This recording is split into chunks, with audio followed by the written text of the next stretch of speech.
Ma'am एक चीज और मैं पूछना चाहूंगा, ये जो यूएस में डेटा आते हैं, जैसे जीडीपी का डेटा, इन्फ्लेशन का डेटा, अनएम्प्लॉयमेंट क्लेम का डेटा, तो थोड़ा आप हमारे दर्शकों को समझा देंगे कि जीडीपी घटता है या बढ़ता है तो सोने पे क्या असर होगा, इन्फ्लेशन घटता है या बढ़ता है तो सोने पे क्या असर होगा, और अनएम्प्लॉयमेंट क्लेम या नॉन फॉर्म पेरोल के डेटा जो आते हैं वो घटे या बढ़े तो वहां पर क्या असर होता है, तो थोड़ा उनको आसानी होगी कि जो डेटा आते हैं उसको समझने में।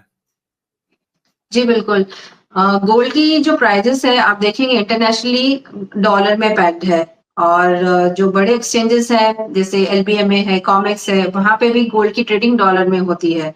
तो डॉलर और गोल्ड का इनवर्स कोरिलेशन होता है। अगर हम डॉलर जो बात कर रहे हैं वो डॉलर इंडेक्स की बात कर रहे हैं, जो 6 करेंसीज के मिलकर एक इंडेक्स बनता है, ना कि यूएसडी आईएनआर की।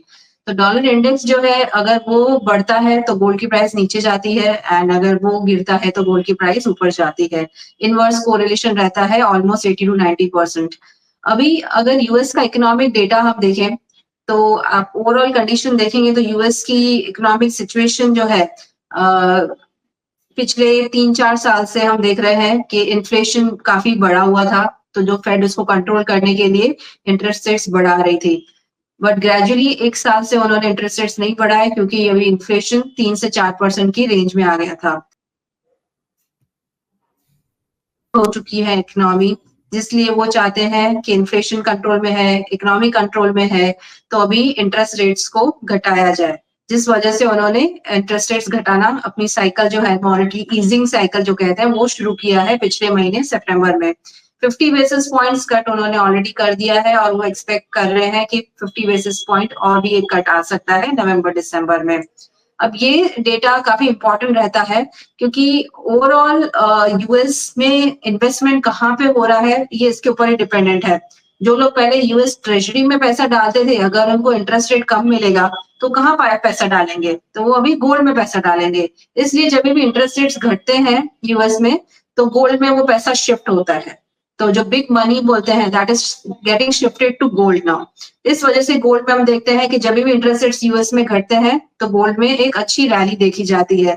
और एक्चुअली जब रेट घटते हैं तभी नहीं, एक्चुअली जब एक्सपेक्टेशन बनती है, जो एक्सपेक्टेशन 6 महीने से बनी हुई है कि रेट कट आएगा, तो 6 महीने से हम देख रहे हैं गोल्ड न्यू पे न्यू हाई बनाया जा रहा है। तो ये रैली अभी भी कंटिन्यू रहेगी, 2025 में भी कंटिन्यू रहेगी। तो जो इन्वेस्टर्स अभी भी इन्वेस्ट करना चाहते हैं इस मार्केट में गोल्ड में अभी भी आ सकते हैं, पर थोड़ा उनको अपना रिस्क मैनेजमेंट करना पड़ेगा। बल्क में या लमसम में अभी इन्वेस्ट ना करें, थोड़ा थोड़ा करके एसआईपी करके करें, या फिर जो डिप्स मिलते हैं जैसे मैंने आपको लेवल्स बताया 73,000 के आसपास मिलता है, तो थोड़ा बहुत आप 25 to 50% जितना अपना लमसम बाइंग कर सकते हैं। थोड़ी और गिरावट मिलती है तो बाइंग कर सकते हैं।